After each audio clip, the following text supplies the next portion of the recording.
अरे रे मन मेरे तू सांझ सवेरे तू सुमिरन किया कर जरूर रे मन मेरे तू सांझ सवेरे तू सुमिरन किया कर जरूर रे मन मेरे तू सांझ सवेरे तू सुमिरन किया कर जरूर रे मन मेरे तू सांझ सवेरे तू सुमिरन किया कर जरूर उस परवर दीदार का उस परवर दीदार का उस परवर दीदार का उस परवर दीदार का मन मेरे तू सांझ सवेरे तू सुमिरन किया कर जरूर रे मन मेरे तू सांझ सवेरे तू सुमिरन किया कर जरूर जिसकी दया से तूने है मारुष देह को धारी जिसकी दया से तूने है मानुष देह को धारी जिसकी दया से तूने है मानुष देह को धारी जिसकी दया से तूने है मानुष देह को धारी कर ले उसकी पूजा तो बन जा सत्य पुजारी कर ले उसकी पूजा तो बन जा सत्य पुजारी जलवा फिर देख ले उसके दीदार का रे मन मेरे को सांझ सवेरे को सुमिरन किया कर जरूर रे मन मेरे को सांझ सवेरे को सुमिरन किया कर जरूर उस परवर दीदार का उस परवर दीदार का उस परवर दीदार का उस परवर दीदार का रे मन मेरे को सांझ सवेरे को सुमिरन किया कर जरूर रे मन मेरे को सांझ सवेरे को सुमिरन किया कर जरूर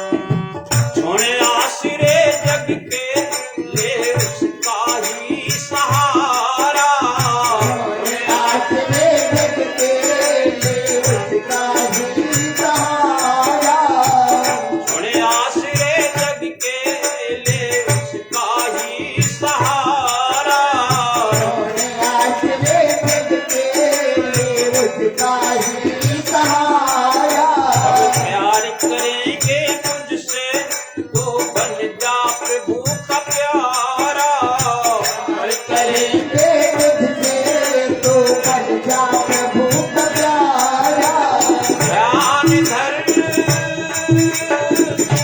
सदा उसके दीदार का रे मन मेरे को सांझ सवेरे को सुमिरन किया कर जरूर रे मन मेरे को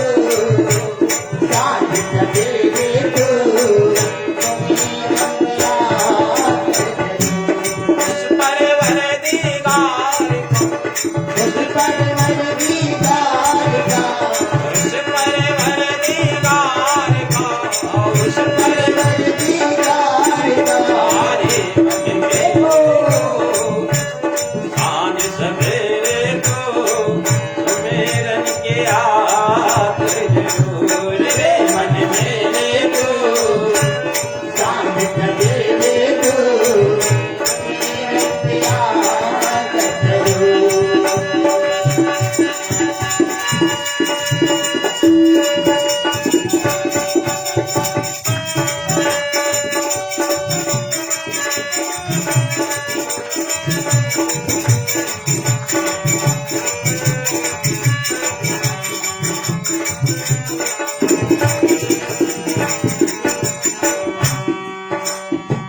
सर्जनहार प्रभु के तू गीत सदा ही गाले। सर्जनहार प्रभु के तू गीत सदा ही गाले। सर्जनहार प्रभु के तू गीत सदा ही गाले। सर्जनहार प्रभु के तू गीत सदा ही गाले। भक्ति भाव से केवल श्री राम को रिझाले। भक्ति भाव से केवल श्री राम को रिझाले। सुंदर है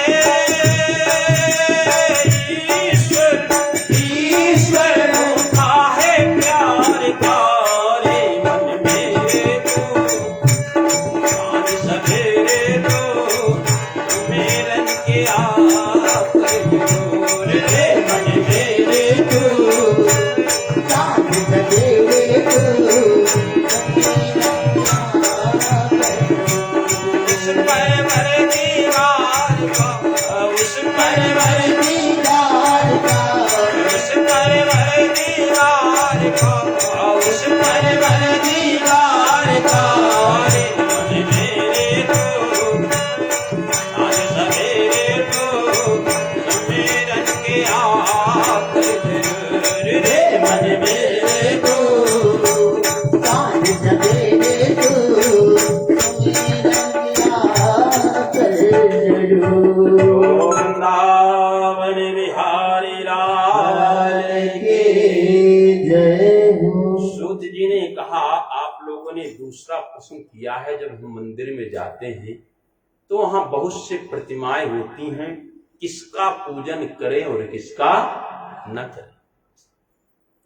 लगता है हमने हनुमान जी को लड्डू चढ़ा दिया तो दुर्गा जी को तो चढ़ाया नहीं, दुर्गा जी तो हमसे नाराज हो गई, है ना।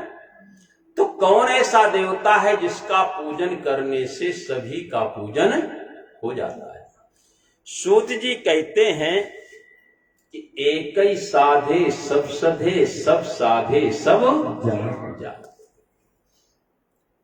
इष्ट एक होना चाहिए। बहुत से लोग हम सबको मानते हैं, अरे तुम एक को तो मान नहीं सकते, सबको कैसे मान लोगे। एक को तो आप मान नहीं सकते हो, हम सबको मानते हैं, इसका मतलब ये किसी को नहीं मानता। इष्ट एक होना चाहिए। चाहे आप राम जी को बना लो, चाहे कन्हैया को बना लो, चाहे माता जी को बना लो, जो भी बनाओ, इष्ट एक है। पूजन सबका करो, तिरस्कार किसी को करने की जरूरत नहीं। प्रणाम तो सबको कर सकते हैं, भोग सबका लगा सकते हैं, पूजन सभी का कर सकते हैं। पर जहां इष्ट है अपना, जिसके मंत्र का जाप करना है, जिसका ध्यान करते हैं, वो एक होना चाहिए। एक ही साधे सब सधे और सब साधे सब जाए। एक प्रसन्न हो जाएगा ना तो सब अपने आप प्रसन्न हो जाएंगे। कहते हैं ना, भवानी शंकरो बंदे श्रद्धा विश्वास रूपिणो याभ्याम बिना न पश्यन्ति सिद्धान स्वांत समीतरम। अपने इष्ट पर विश्वास करो। यदि आपने अपने इष्ट पर विश्वास नहीं किया, हम लोगों में भी बहुत बड़ी कमी है।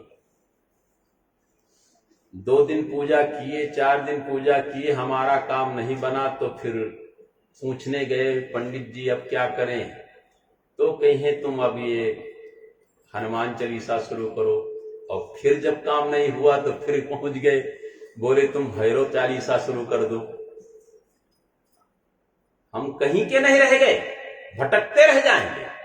इसीलिए यदि हमारा इष्ट हमारी पूर्ति को नहीं कर सकता है मन की, तो दुनिया में कोई आपके मन की पूर्ति नहीं करेगा। इसलिए अपने इष्ट पर विश्वास करो। जब विश्वास हो जाएगा तो फिर भगवान दूर नहीं है, न तुम्हारा काम कोई अधूरा रह सकता है। इसीलिए भगवान पर विश्वास करना चाहिए और हमारे कन्हैया पर तो केवल श्रद्धा रखना चाहिए। वो तुम्हारे सारे काम अपने आप करेंगे। गीता में कहा है ना, यथा माम प्रपद्यन्ते तथैव भजामि हम। भक्त जैसे मुझको भजता है ना, मैं भी उस भक्त का भजन उसी प्रकार करता हूं। जितना वो मेरा ध्यान करता है उतना ही मैं उसका ध्यान करता हूं। इसलिए अपने इष्ट को मानो और उन्हीं का ध्यान करो, उन्हीं से आसरा करो। पर भाव होना चाहिए। भगवान कहते भाव का भूखा मैं हूं, अभाव ही सब सार है। भाव से मुझको भजो तो भव से बेड़ा पार है। यदि भाव नहीं हमारे अंदर जगा ना, केवल स्वार्थ ही रहा कि हमारा काम करो हमारा काम करो,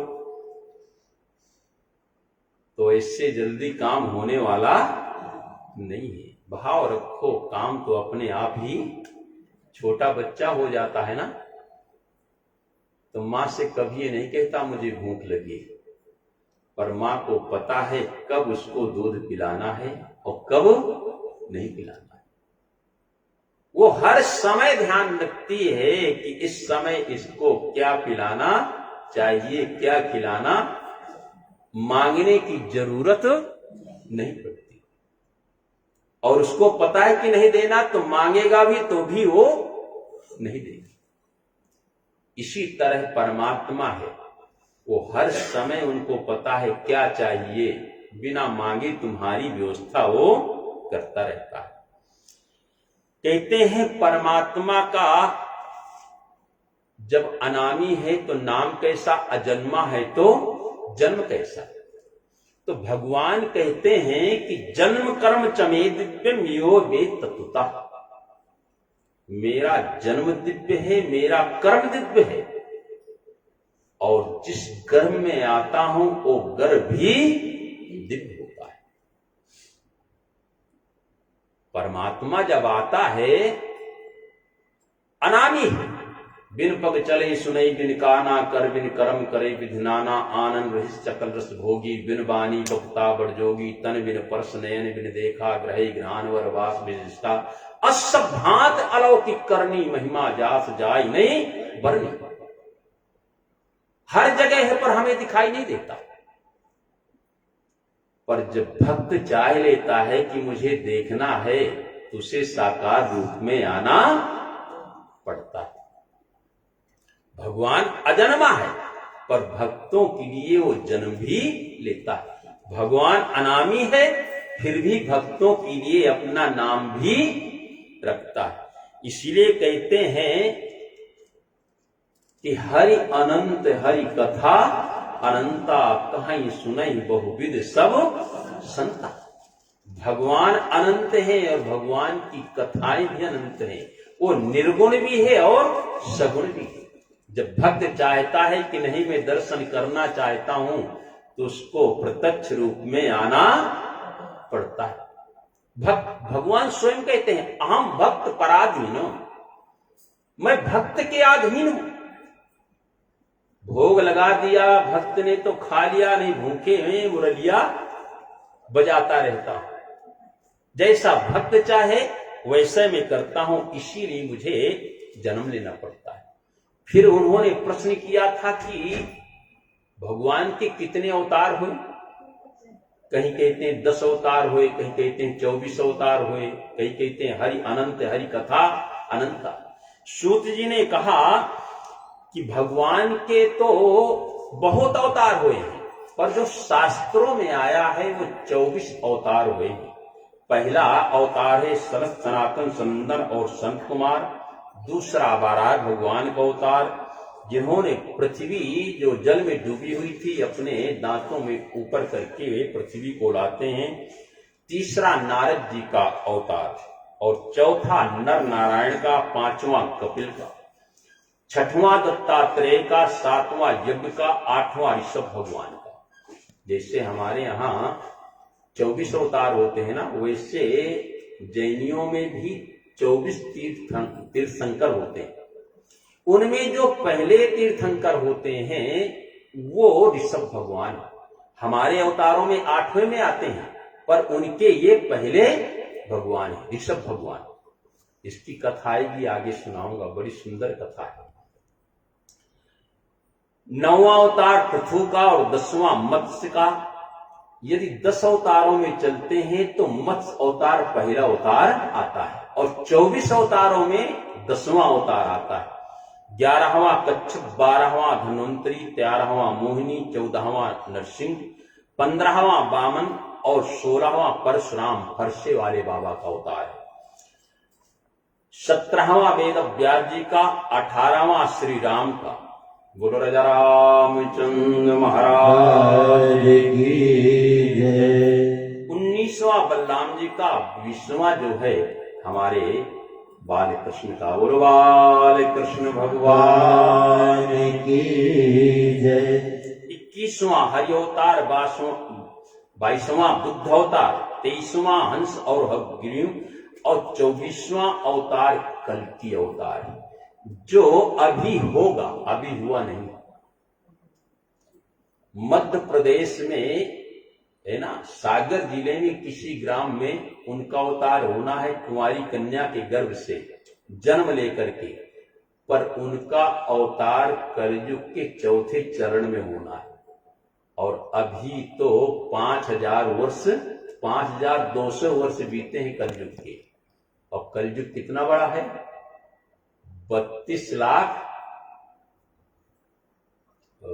4,32,000 वर्ष का कलयुग होता है और अभी बीता कितना? 5,002 वर्ष का। तो अभी यह अवतार होने में तो बहुत समय है, पर वे मध्य प्रदेश में अवतार 24वां अवतार कलयुग के चौथे चरण में होना। एथे चांस कलापंसम कृष्ण से भगवान सम इंद्राद व्याकुंड लोके मृण्वन्ते युगे युगे। इसमें 8 अवतार आवेशा अवतार है, 8 ज्ञान का अवतार है और 8 भक्ति का अवतार है। पर इन सभी अवतारों में 2 अवतार श्रेष्ठ। कौन कौन? रामावतार और कृष्ण अवतार। ये 2 क्यों श्रेष्ठ है आपको पता है? क्योंकि इनके साथ साथ उनकी शक्ति भी आई। और अवतार तो अकेले आए, अपना काम किए चले, पर राम जी के साथ सीता जी आई थी और कन्हैया के साथ राधा जी आई। इसलिए 24 अवतारों में श्रेष्ठ है। बिना शक्ति के भगवान भी अधूरे। तो कहते हैं रामावतार और कृष्ण अवतार 24 अवतारों में श्रेष्ठ। ऋषियों ने प्रश्न कर लिया, महाराज आपने सुखदेव भगवान की बड़ी सुंदर कथा सुनाई, इनके पिताजी कौन है? पिताजी इनके कौन हैं? उनका चरित्र हमें सुनाइए। ऋषियों ने कहा कि इनके पिताजी का नाम व्यास जी है। जो राम जी के गुरु है ना, वशिष्ठ जी, ब्रह्मा के बेटा वशिष्ठ और वशिष्ठ का बेटा शक्ति और शक्ति का बेटा पराशर और पराशर के बेटा व्यास जी। पराशर का बेटा व्यास जी। व्यास जी का जन्म होता है ना, तो ये चले जाते हैं तपस्या करने के लिए और बहुत तपस्या किया। पर जब इनकी समाधि टूटती है, आंख बंद करके दुनिया को देखते हैं, तो इनके मन में बड़ा दुख होता है। क्योंकि कोई तन दुखी, कोई मन दुखी, कोई धन बिन रहत उदास, थोड़े थोड़े सब दुखी, सुखी श्याम के दास। हर प्राणी कहीं में कहीं परेशान था। तो इन्होंने फिर क्या किया, लोगों के कल्याण के लिए 18 पुराणों की रचना की, 4 वेदों की रचना किया। उसके बाद भी इनको शांति नहीं मिली, अशांत बैठे हुए थे। एक बार नारद जी आ जाते हैं। नारद जी ने कहा, क्या बात है महाराज, आप बहुत अशांत दिखाई दे रहे हैं। पाराशर महाभाग भवता कश्चिदात्मना परितुष्यंस शारीरम आत्मा मानसेव चा। आपके ना घर है ना परिवार है ना, और फिर भी इतने चिंतित क्यों है, ना कारोबार है। व्यास जी ने नारद जी से कहा, नारद जी, मैं इस संसार के प्राणियों के लिए 4 वेदों की रचना किया, 18 पुराणों की रचना किया, पर अभी भी मेरा मन शांत, क्योंकि अभी भी लोगों को सुख नहीं मिल रहा। नारद जी ने कहा, जो जो तुमने पुराणों की रचना किया है ना, उस पुराणों में कहीं कहीं जो है बलि का विधान तुमने कर दिया है, और जहां हिंसा होती है वहां शांति कभी नहीं आती। अहिंसक होंगे तो शांति होगी, हिंसक होंगे तो शांति नहीं रहेगी। व्यास जी से बोले, एक व्यक्ति प्यासा था, तालाब में सुंदर नीर भरा हुआ था, जल भरा हुआ था। वो सोचा चलो पानी पिया जाए। जैसे पैर अंदर डाला तो उसके घुटनों से उस कीचड़ में पैर घुस गए।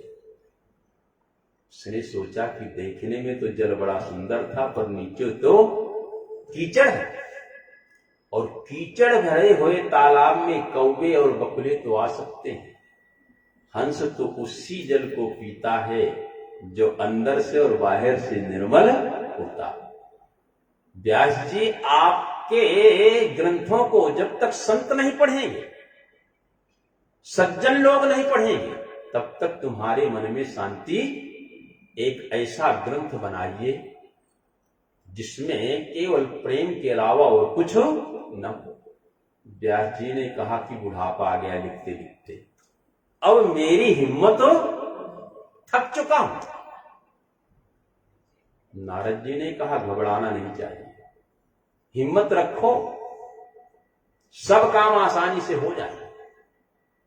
अरे मुझको देखो ना, नारद जी बोलते, मुझको देखो, मैं एक दासी का पुत्र था। जैसे मेरा जन्म होता है, जन्म लेते ही मेरे पिताजी की मृत्यु हो जाती है,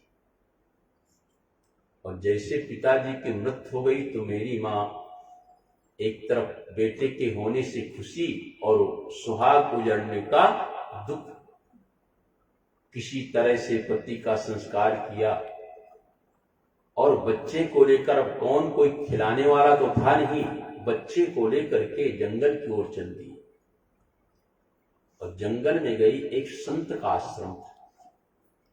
संत के आश्रम में पहुंच जाती है, उनके चरणों में गिर जाती है, बोले महाराज,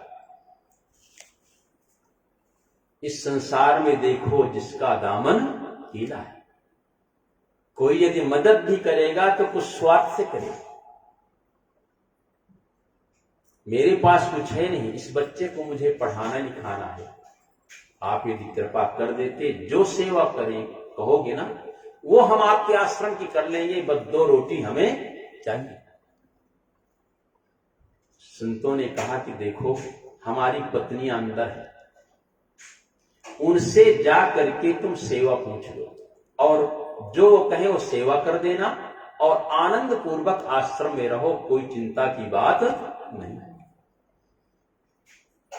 उन यज्ञ पत्नियों के पास जाती हैं, उन्होंने आश्रम की सफाई की ड्यूटी लगा दिया कि आप सफाई करो और आराम से प्रसाद पाओ, बच्चे को पढ़ाओ लिखाओ।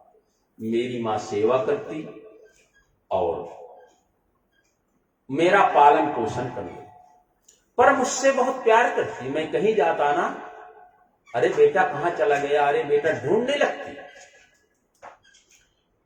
धीरे धीरे मैं भी बड़ा हो रहा। एक बार क्या देखा कि जो ऋषियों के बालक है ना, वो झाड़ू लगा रहे थे। ऋषियों के जो बालक है वो झाड़ू लगा रहे थे।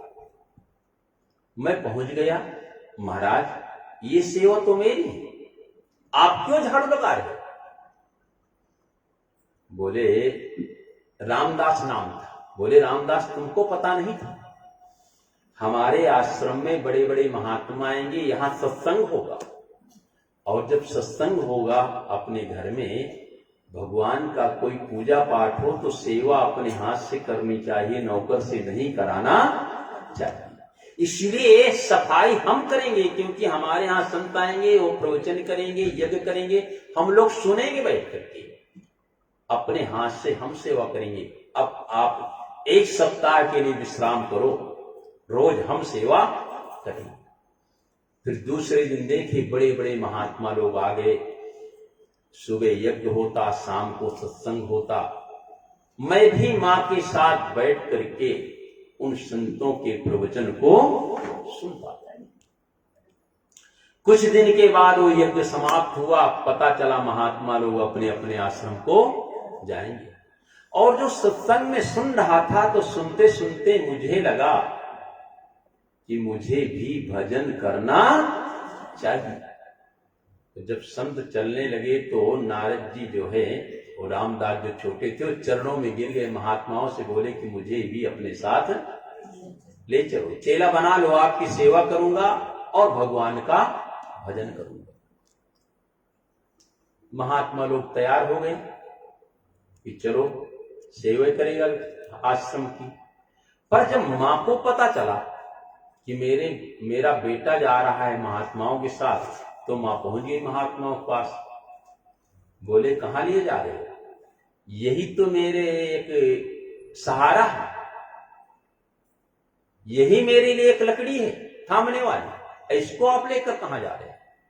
जब महात्माओं को पता चला कि इनका सहारा तो यही बेटा है, तो रामदास से बोले रामदास जब तक मां है तुम इनकी सेवा करो, मां जब समाप्त हो जाए तुम भजन करने के लिए स्वतंत्र हो। अब महात्मा जी चले गए मना करके। इधर रामदास का मन लग गया था भजन में, और कहीं चले जाती तो मां पहुंच जाती, बेटा तुम कहां जा रहे हो? तो मन में एक बार और भजन करने भी लगे थोड़ा थोड़ा। एक बार मन में आ गया कि मां यदि मर जाती तो भजन करता, मां यदि मर जाती तो मैं भजन करता। और यदि भक्त लोग कोई कामना करते हैं तो उनकी कामना की पूर्ति भी हो जाती है। एक बार जो है मां गौ धोने के लिए जाती है। एकदा निर्गता गेहा द्विहन्ति निष्काम पथि सर्पोदस्पदा स्पृष्टः कठोरा कालनोदितः। गाय धोने के लिए मेरी मां गई और वहीं काले नाग ने मां को काट लिया और मां मर गई।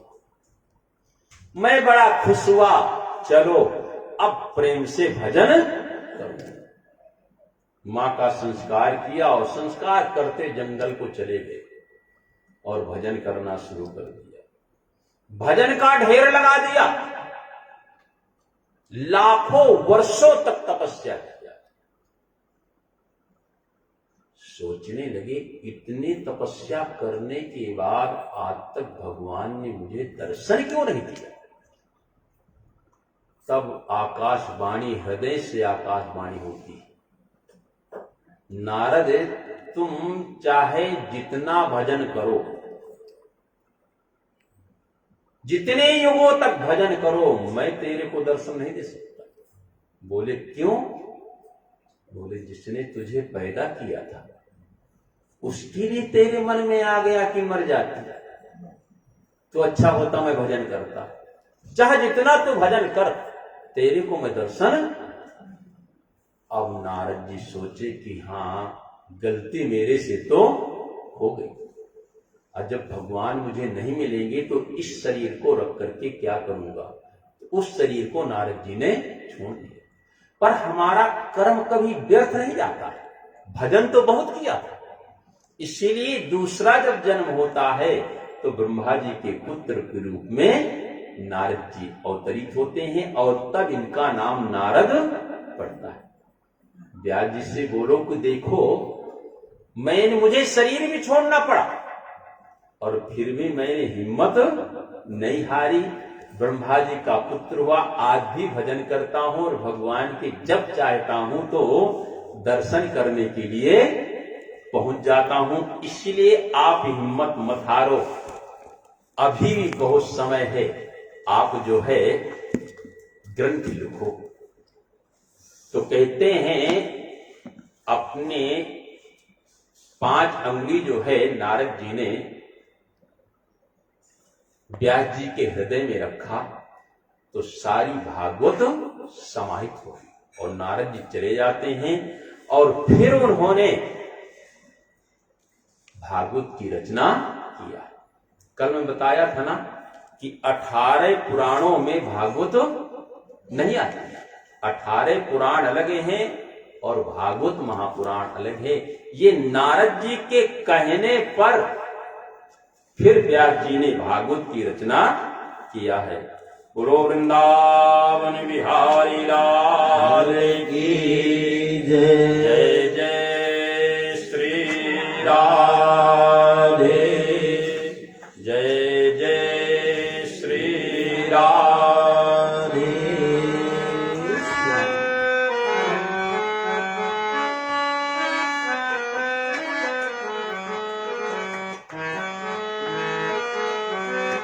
अरे जोरो का है सरदार मेरा कृष्ण कन्हैया, जोरो का है सरदार मेरा कृष्ण कन्हैया, जोरो का है सरदार मेरा कृष्ण कन्हैया, जोरो का है सरदार मेरा कृष्ण कन्हैया, जोरो का है सरदार मेरा कृष्ण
वृंदावन बिहारी लाल की जय। जय श्री राधे, जय जय श्री राधे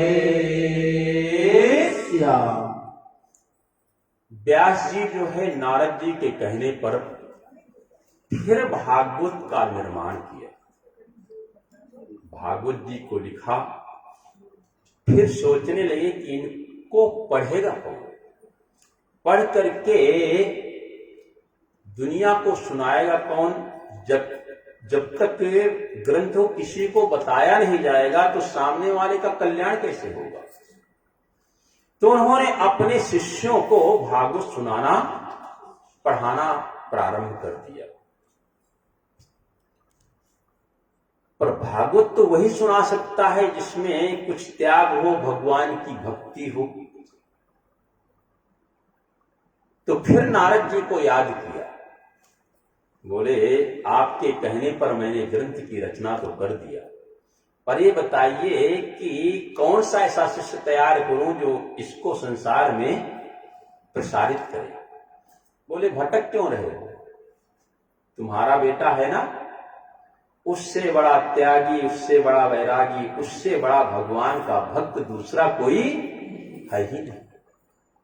नारद जी कहकर चले गए।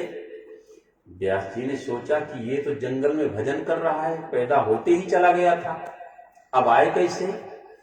तो अपने शिष्यों को कुछ श्लोक जो है रटा दिए और कहा जहां पर मेरा बेटा तपस्या में लीन है जा करके श्लोक को गाना।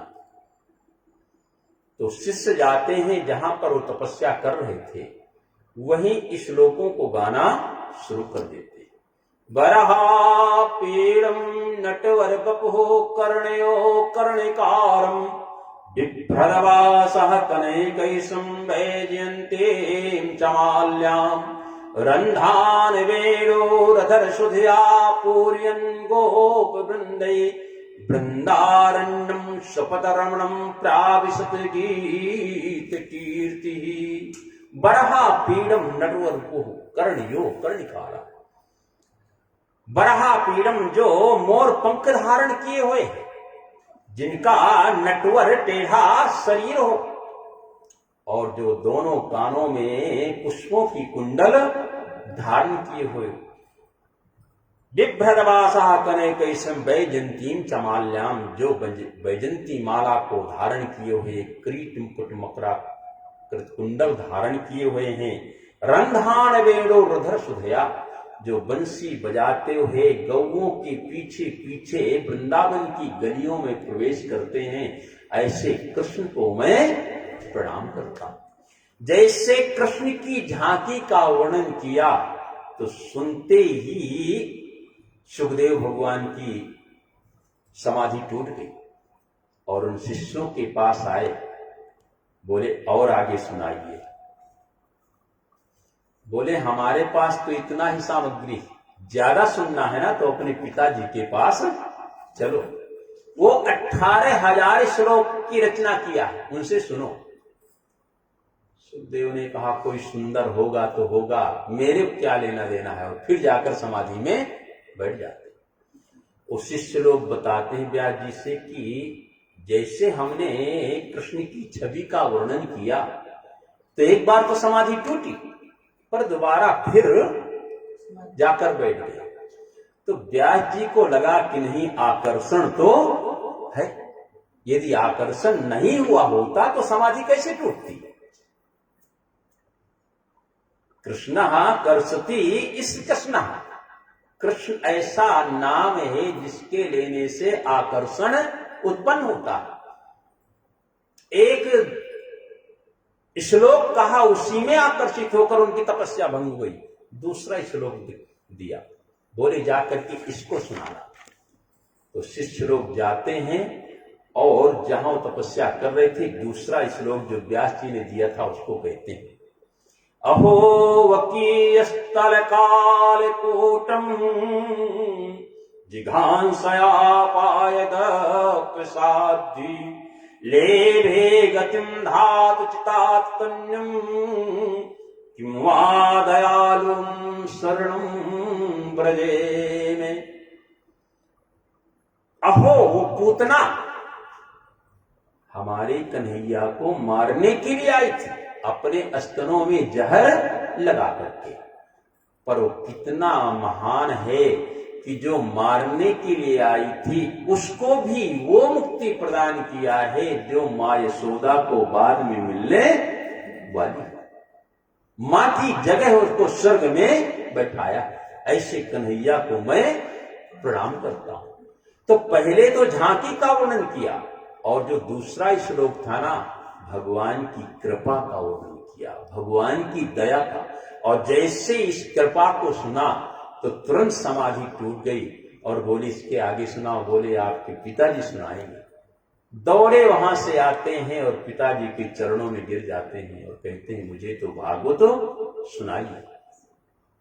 हमारे संत लोग बताते हैं कि अभी तक तो दिगंबर थे और दिगंबर पढ़ नहीं सकते हैं, इसलिए फिर उनका यज्ञोपवीत संस्कार किया गया और कौपीन वस्त्र धारण कराए गए और फिर अपने पिताजी के पास बैठ करके संपूर्ण भागवत का अध्ययन करते हैं।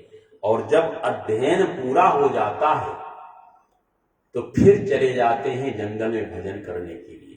पर अब तक जब भजन कर रहे थे वो निर्गुण निराकार ब्रह्म का चिंतन कर रहे थे, और जो अब भजन करने गए हैं ना, वो भगवान कृष्ण का भजन करने के लिए साकार रूप में बंसी विभूषित करा नवनीर राभा पीतांबरा दुर्णबिंब फलोदरष्टा पूर्णेन्द्र सुंदर मुखा दरविंद नेत्रा कृष्णात् परम की मुक्तत्व महम न जाने।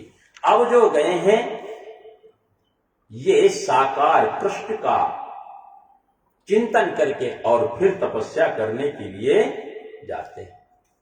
ऋषियों ने पूछ लिया महाराज, जो इतने बड़े त्यागी, इतने बड़े भजनानंदी महात्मा है,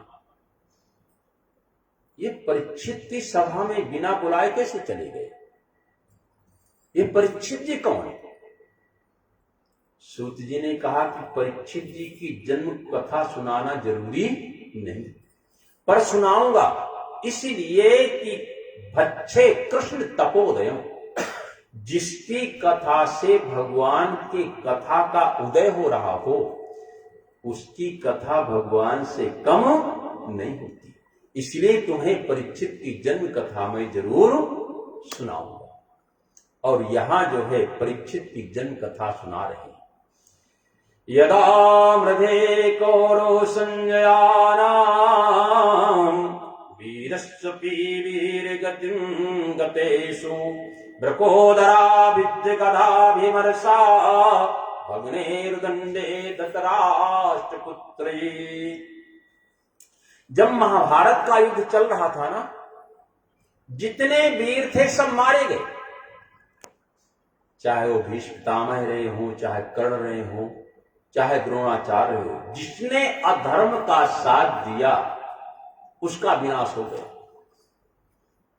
एक कौरवों में बता था दुष्टराज दुर्योधन, और जब सब लोग मारे गए तो भी जाकर के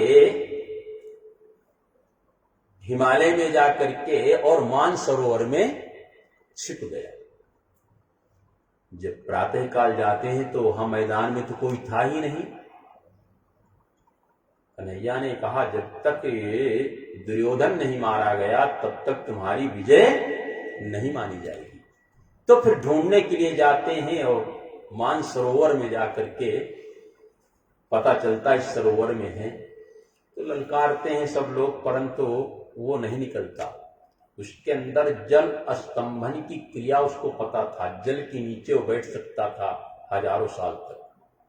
दुर्योधन जल स्तंभन की क्रिया के नीचे बैठ सकता था, पर भीम ने जैसे अपना गदा मारा और कहा बाहर निकलो नहीं, एक ही गदा में तुम्हें तोड़ डालूंगा, तो बैर था भीम का, दुर्योधन का, कर्ण का, अर्जुन का, सबकी मार सह लेंगे, पर इनकी ललकार भीम की वो नहीं सह सकता था, इसीलिए कुछ नहीं सोचा, लेकर गदा बाहर और दोनों में युद्ध होता है। भीम ने अचूक प्रहार किया और दुर्योधन की जंगा टूट गई और वहां से चले आते हैं। वो करा रहा है, चारों तरफ पक्षियां उड़ रहे हैं, अपने उस गदा से अपना बचाव कर रहे हैं। रात्रि का समय आया तो जो अश्वत्थामा था ना, द्रोणाचार्य का बेटा, वो पहुंच जाता है, मित्र ये तुम्हारी गति किसने किया? बोले यदि तुम मेरे मित्र हो और मेरे लिए कुछ करना चाहते हो तो 5 पांडवों का सर काट के ले आओ। अश्वत्थामा ने कहा इसमें कौन बड़ी बात है, अभी गया और आया। अश्वत्थामा जाता है, जिस समय महाभारत समाप्त हो गया था ना, एक अक्षौणी सेना पांडवों की बची थी, कौरवों को तो सब मारे गए थे, एक अक्षौणी पर एक बाण में सारी सेना को मार देता। अर्जुन के बाद यदि कोई वीर उस समय था वो अश्वत्थामा था। अर्जुन के बाद कोई दूसरा वीर था वो अश्वत्थामा था।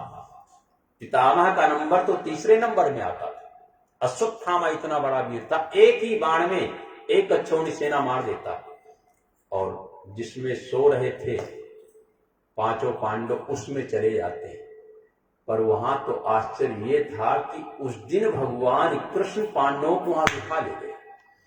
बोले आज विजय का पहला दिन है ना, इसलिए इस शिविर में तुम्हारा सोना उचित नहीं है। उनको उठाकर दूसरे शिविर में ले गए, पर जो द्रौपदी के 5 पुत्र थे ना वो वहीं लेते रह गए। और अश्वत्थामा देखा 5 लोग पड़े हैं तो उन्हीं को पांडव समझ लिया और द्रौपदी के 5 पुत्रों का सर काट करके दुर्योधन के पास ले गया और बोले 5 पांडवों का सर काट के। दुर्योधन को विश्वास नहीं हुआ, पांडवों का सर लाना इतना आसान, जिनके रक्षक श्री कृष्ण उन्हें कोई मार नहीं सकता, उनके रक्षक तो कन्हैया, ये कैसे ले आए? अंधेरे में आकर के देखा तो द्रौपदी के बच्चे थे। बोले ये तुमने क्या किया? तुमने तो हमारे वंश का सत्यानाश कर दिया, हमारे सारे भाई मारे गए, हमारे पुत्र मारे गए। पांडवों में एक बेटा था अभिमन्यु, वो भी मारा गया। अब यही तो हमारे कुल में बचे थे भाई, पांडव और कौरव एक ही परिवार तो था। पांडु महाराज और धृतराष्ट्र दोनों भाई थे, सगे उनके पुत्र थे। तो बोले तुमने तो हमारे वंश का नाश कर दिया और सोचते सोचते अपने प्राणों को वहीं त्याग किया। जब सवेरा होता है तो हाहाकार मच जाता है। द्रौपदी रोती रोती आती है, माता शिशूनां निधनं सुतानां निशम्य घोरा परितप्यमाना तदा रुदावास्पिकलाकुलाक्षी ताम सत्वयन्याह किरीटमाली। 5 पुत्र जिसके एक रात में ही समाप्त हो गए हो। युद्ध करके लड़े होते तो दुख नहीं जाता, पर सोते हुए मार दिए। द्रौपदी फूट फूट करके रो रही है, अपने को नहीं संभाल पा रही। सब लोग बताते हैं कि भाई जो होना था तो हो गया, पर मां का मन कैसे माने। भीम युधिष्ठिर सब आके समझाते हैं पर समझ में नहीं आता। तब अर्जुन कहता है कि मैं तुम्हारे पुत्रों को तो नहीं ला सकता, पर जिसने तुम्हारे पुत्र को मारा है वो आज का सूर्यास्त नहीं देखेगा। प्रतिज्ञा करके और जाकर रथ में बैठते हैं। उधर कन्हैया रथ को चला रहे हैं और पहुंच जाते हैं अश्वत्थामा की कुटिया में। दोनों में युद्ध होता है। जब अश्वत्थामा देखा मैं युद्ध में अर्जुन से नहीं जीत सकता तो उसने ब्रह्मास्त्र चला दिया। जैसे ब्रह्मास्त्र चलाया, ब्रह्मास्त्र चलाया जाता है बड़े संकट के समय, दिव्यस्त्र है, हर समय नहीं चलाया जाता। चरणों में अर्जुन गिर गया। महाराज कृष्ण कृष्ण महाबाहो भक्तानाम भयंकरात् वैवैदेह्यमानानाम अब्बर कोई संस्था। इसने तो ब्रह्मास्त्र चला दिया महाराज, मैं क्या करूं? भगवान ने कहा था, मैंने तुमको पहले कहा था, तस्मै सर्वकार्येषु माम स्मरन् युद्ध चा, हर समय मेरा स्मरण करो और युद्ध ही करो। कहते हैं आप भगवान का भजन करते रहोगे दिन भर तो फिर बच्चों को कैसे पढ़ाओ लिखाओगे? हाँ, उनको कैसे पालोगे? भगवान का भजन भी करो और काम भी करो। और यदि काम ही करते रहोगे तो भी ठीक नहीं है, क्योंकि डॉक्टर भी कहते हैं दवा और दुआ चाहिए, कुछ अपने कर्म और कुछ भगवान की कृपा। इसीलिए हर व्यक्ति को कर्म करना चाहिए और कर्म के साथ साथ धर्म भी करना चाहिए, तभी जीवन सुरक्षित होता है। इसीलिए कहा गया है काम करते चलो और नाम जपते चलो। यदि हम थोड़ा थोड़ा भजन करते रहें और अपने काम करते रहें तो हमारा काम भी हो जाएगा और भजन भी हो जाएगा। और केवल भजन करते रहें तो भी गड़बड़ है, अब काम करते रहें तो भी गड़बड़ है। बोले मैंने कहा था ना कि मेरा स्मरण करो और युद्ध करो, इसलिए तुम्हें युद्ध करना चाहिए। बोले क्या करूं? बोले जब जंगल में कोई जाता है ना, अब तो जंगल ही नहीं रह गए हैं, जंगल जाने का काम ही नहीं है। नहीं, पहले लोग जाते थे, कांटा लग जाता था तो दूसरे कांटे से उस कांटे को निकाल लेते थे। विषम विष औषधि। यदि डॉक्टर को पता चल जाए कि इसको काले नाग ने काटा है ना, तो उसको जहर का इंजेक्शन दिया जाता है, जहर का, और दोनों जहर टकराकर शांत हो जाते हैं, आदमी सेफ बच जाता है। बोले ब्रह्मास्त्र का उपाय दूसरा ब्रह्मास्त्र है, तो जो अर्जुन के पास था उन्होंने ब्रह्मास्त्र चला दिया और दोनों ब्रह्मास्त्र टकरा कर गिर गए, पकड़ करके ले गए और द्रौपदी के चरणों में डाल दिए। आदमी जब पकड़ में आ जाता है तो सब कुछ उसका चला जाता, थर थर कांप रहा था, गिड़गिड़ा रहा था। उसके कांपने से द्रौपदी को दया आ गई। द्रौपदी ने कहा इसको छोड़। बोले देवी तुम क्या कह रही हो? ये तुम्हारे 5 पुत्रों का हत्यारा है, इसे छोड़ दो। बोले यदि इसके मारने से मेरे पुत्र जीवित हो जाए ना तो इसको मार दो, पर इसके मारने से मेरे पुत्र तो जीवित हो। अर्जुन ने कहा मैंने तो प्रतिज्ञा किया है कि आज का सूर्यास्त नहीं देखेगा, और द्रौपदी कहती इसे मत मारो। जाकर के युधिष्ठिर से कहते हैं अर्जुन की महाराज मैं क्या करूं? मेरी तो प्रतिज्ञा है कि ये शाम का सूरज अस्त नहीं देखेगा। धर्मराज थे, उन्होंने कहा देखो भाई कोई ऐसा काम नहीं करना जो धर्म के विपरीत। पर भीम ने कहा ये तुमने छोड़ दिया तो मैं नहीं छोड़ूंगा। नकुल सहदेव ने कहा इसे मृत्युदंड तो देना ही चाहिए।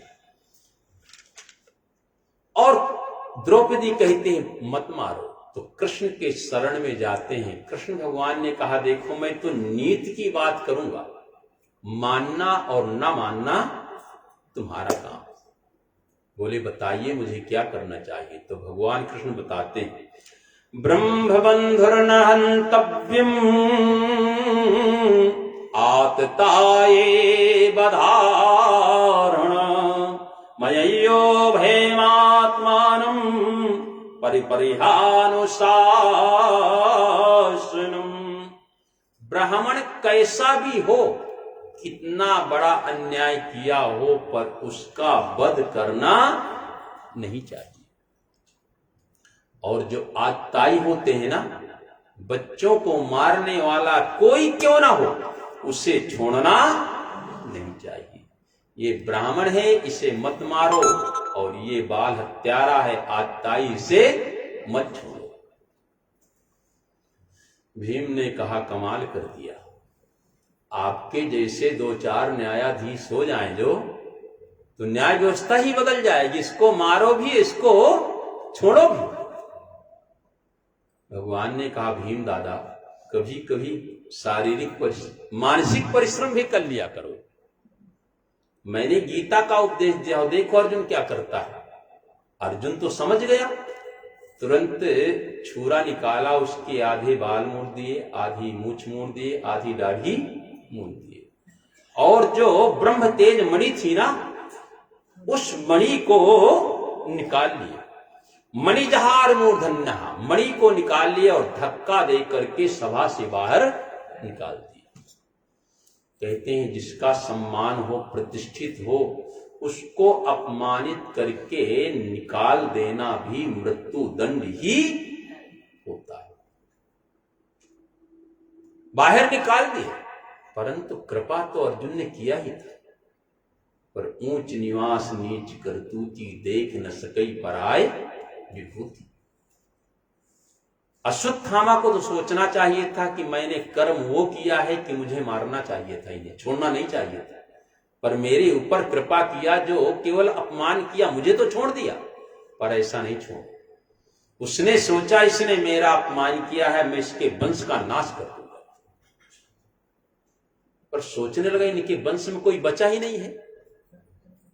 5 बेटा थे द्रौपदी के, उनको मार दिया, अभिमन्यु पहले मारा गया। फिर आश्रम बैठे बैठे सोचता है कि जब अभिमन्यु मरा था ना, उस समय जो है उनकी पत्नी उत्तरा जो है गर्भवती थी, तो बैठे बैठे ब्रह्मास्त्र उत्तरा के गर्भ में ही चला देता है, और जैसे ब्रह्मास्त्र आता है या लगता है तो दौड़ती है कृष्ण के चरणों में गिर जाती है। पाहि पाहि महायोगिन, देव देव जगत्पते, नान्यं तद्भयं पश्ये यत् मृत्युम परास्परम, त्राहि माम। कृष्ण मैं मर जाऊं मुझे चिंता नहीं है। कामम दहात में नाथे मामे गर्भपाताम, मेरे गर्भ शिशु की रक्षा करो, मुझे अपनी चिंता नहीं। कन्हैया ने कहा इतना निकृष्ट काम, भाई जो पृथ्वी में नहीं आया उसको मारने के लिए हम सोच ले, इससे गिरा हुआ काम क्या हो सकता है। बोले घबराओ नहीं, मैं रक्षा करूंगा। तुम्हारे अंदर मातृ भाव आना चाहिए। और जैसे आंख बंद किया तो भगवान सूक्ष्म रूप धारण करके गर्भ में प्रवेश कर जाते हैं और उस ब्रह्मास्त्र को अपने सुदर्शन चक्र द्वारा शांत करते हैं। वैसे तो बताते हैं कि गदा इतना तेजी से घुमाया, गदा से ही सुदर्शन ब्रह्मास्त्र शांत हो गया, परंतु गर्भस्थ शिशु थोड़े छोटे से तो थे। परीक्षित बाद में बताया कि चक्र से उन्होंने शांत किया है। तो हमारे संत लोग कहते थे गदा इतनी तेजी से घूम रहा था कि उस छोटे से बच्चे को लगा कि चक्र ही चल रहा है। पर कहते हैं गदा घुमा करके और ब्रह्मास्त्र शांत किया। और फिर आए, बोले क्या स्थिति है? बोले नहीं, मैं स्वस्थ महसूस करती हूं। कहते हैं लाख आंख से देख रहा है तुम्हें देखने, हम कुछ भी करते हैं तो भगवान हमारे कर्मों को देखता है। ऐसे भगवान जो कुछ करता है ना, उनके भगत देख लेते हैं, चाहे जितना छुप करके कोई काम क्यों करें, भगत देख लेते हैं।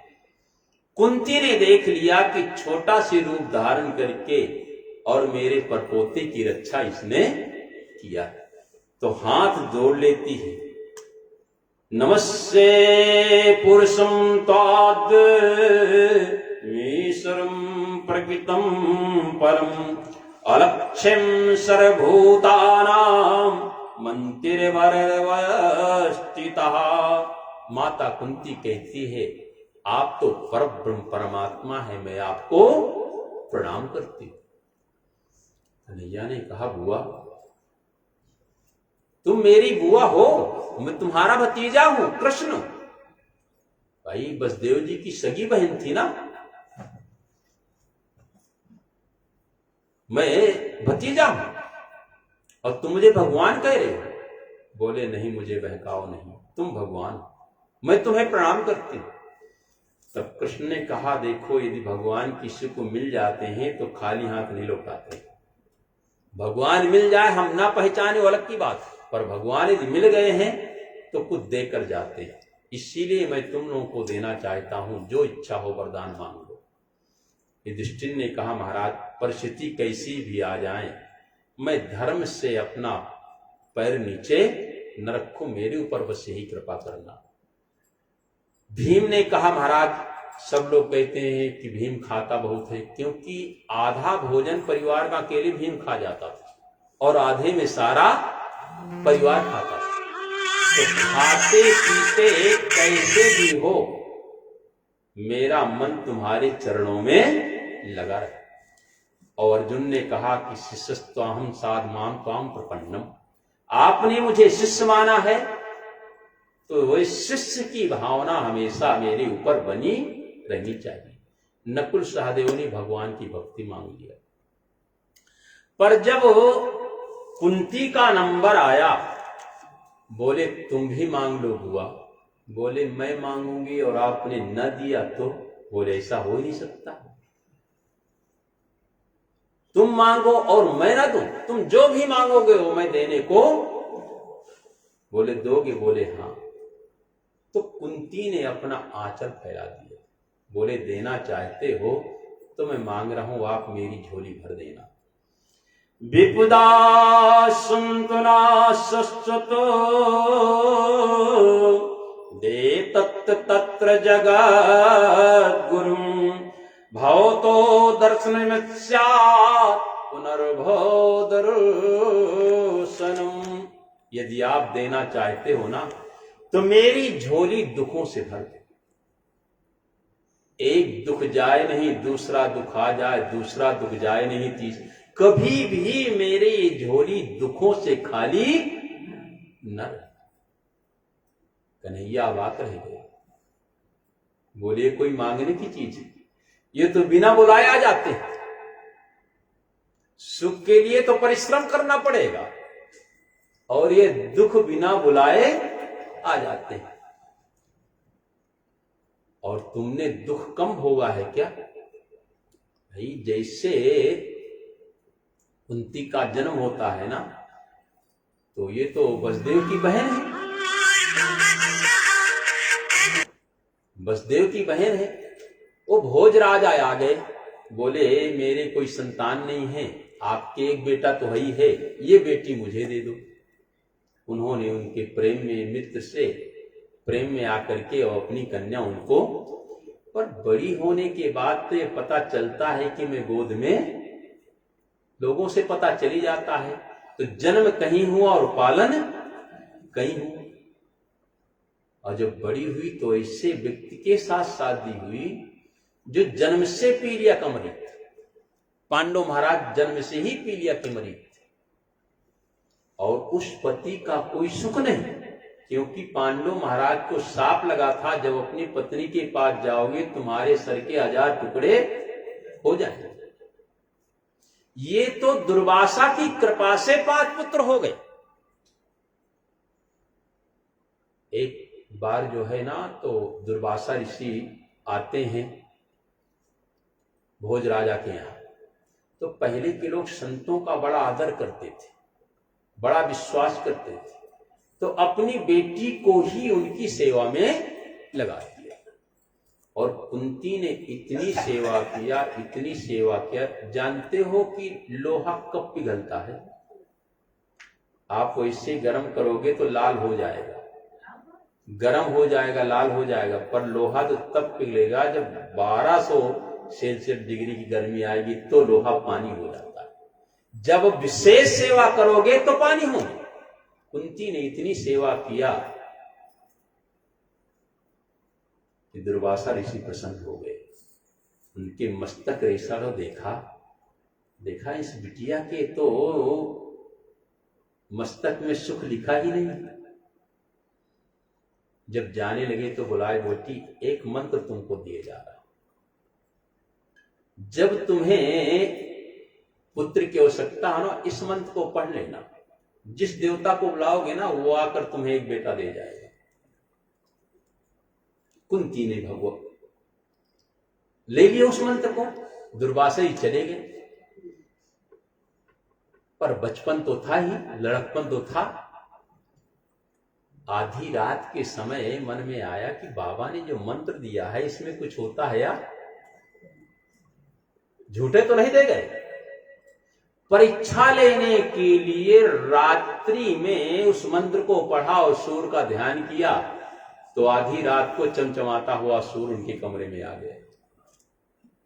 अरे बोले जाओ जाओ जाओ जाओ, मैं तो मंत्र की परीक्षा ले रही थी। बोले इस मंत्र का अर्थ है कि जिस देवता का नाम लोगे वो आके तुम्हें एक बेटा दे। अरे बोले मेरी शादी नहीं हुई।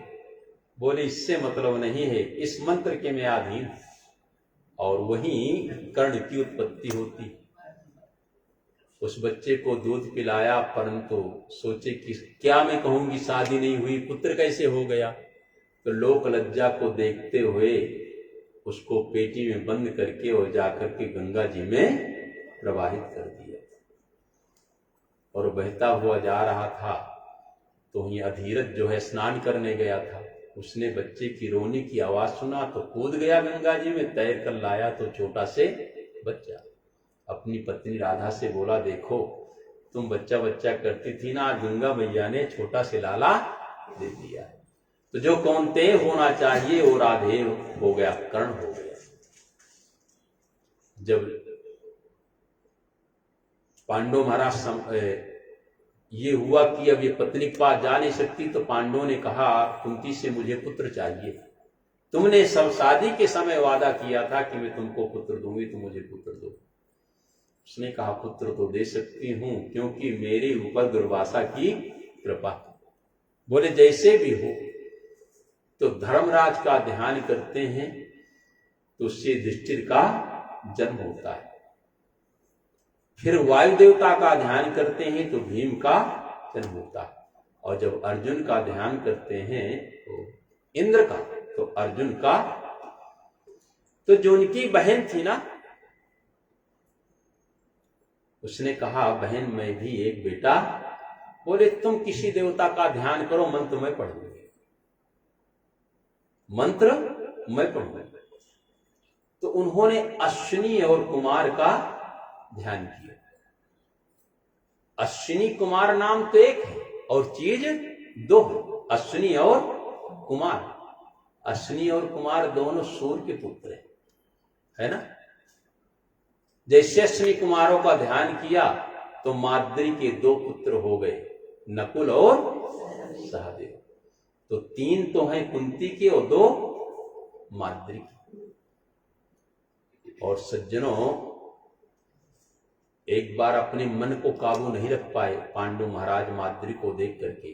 माद्री इतनी सुंदर थी ना कि जब वो मुंह खोल देती सूर्य का रथ रुक जाता था। देख करके अपने को नहीं रोक पाए, जैसे स्पर्श किया तो शरीर के टुकड़े हो गए। माद्री ने कहा कि कुंती ने मैं सती हूं। माद्री ने कहा नहीं, इनके साथ मैं सती हूं। क्यों? कि मैं इन बच्चों के साथ सही निर्णय नहीं कर सकती। अपने बच्चों से मुझे मोह होगा और दीदी तुम संभाल लोगी। इसीलिए कुंती हमेशा सहदेव को सबसे ज्यादा मानती थी।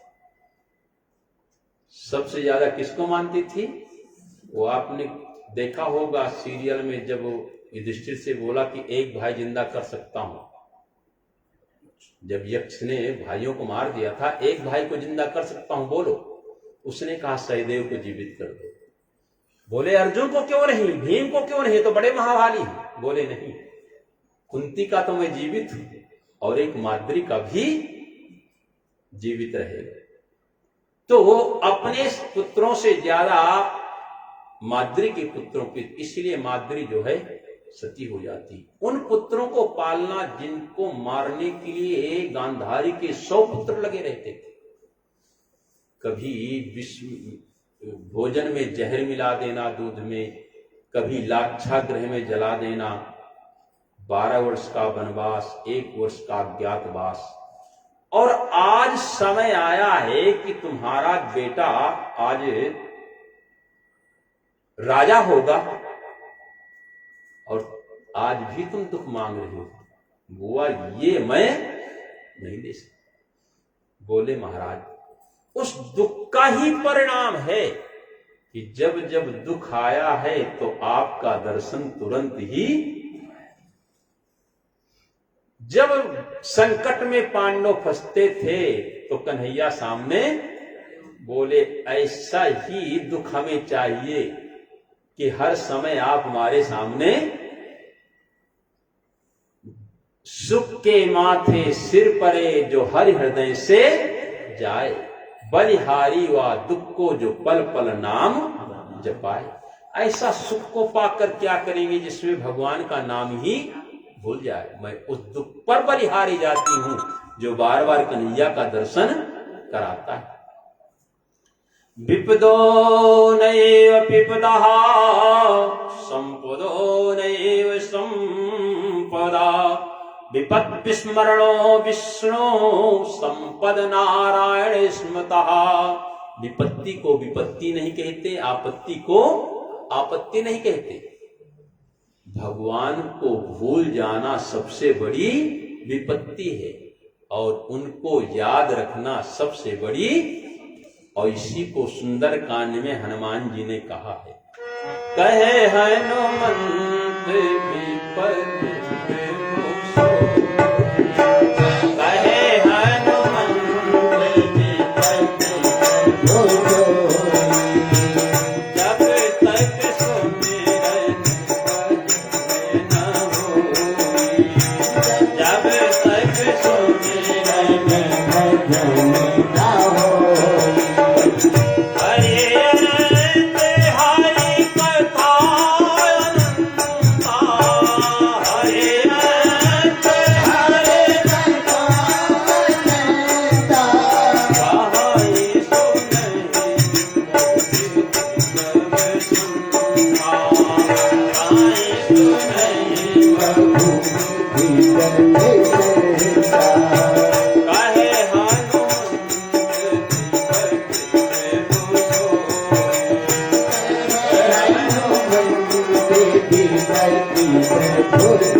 सबसे बड़ी विपत्ति है भगवान को भूल जाना।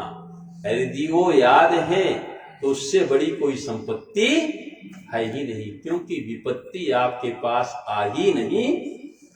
जहां सूर्य होगा वहां रात्रि नहीं हो सकती और जहां रात्रि होगा वहां सूर्य नहीं होगा।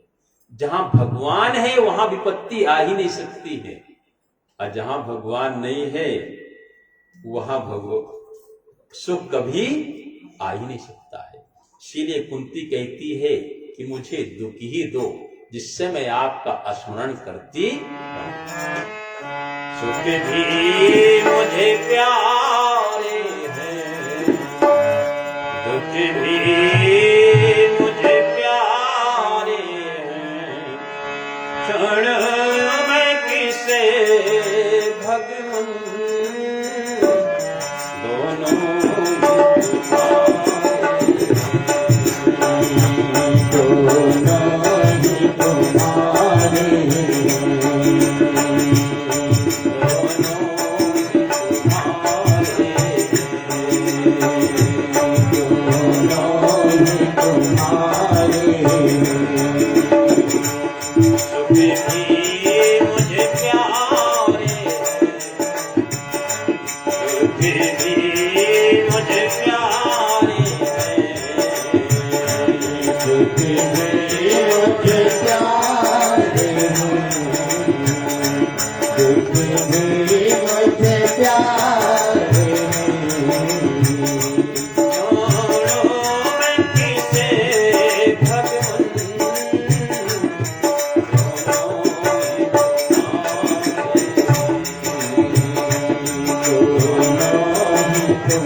सुख दुखी